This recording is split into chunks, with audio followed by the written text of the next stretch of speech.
Яңа Пәлшике авылында яшәүче Александр Дурманов туган авылы өчен җан атучыларның берсе.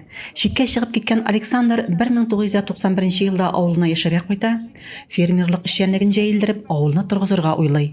Тик ул ниятләгәнчә килеп чыкмый. Халыкның шәһәрдән ерак булган авылга кайтып төпәнәсе килми. Хәзер ул пенсиядә инде, кортчылык белән шөгыльләнә, әле дә авыл проблемалары белән яна ул. Бүгенге көндә авылда 5 йорт исәпләнә, аларда 11 кеше яши, йортларда газ юк.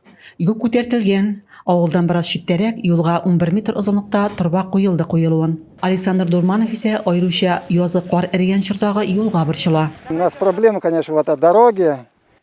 Юл проблемасы борчый, яз-көз яңгырдан соң юлдан йөрү авырлаша, ди Александр Дурманов. Ирешәдә генә булган Канаш авылында газ бар, аларга кызыгып яшиләр. Юл һәм газ проблемаларын үзара салым программасы буенча хәл итәргә дә ризалар. Ну не положено, говорит, вот это, чтобы, как это там, налог на самообложение, а еще бы дописали, вот для малых деревень, что включили нам, что для газификации.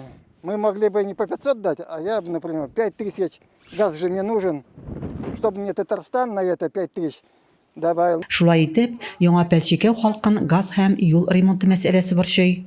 Куркынычсыз һәм сыйфатлы автомобиль юллары милли проектының аларга да килеп җитүен теләй. Рәзимә Кашапова, Денис Ипатов, Татарстан хәбәрләре.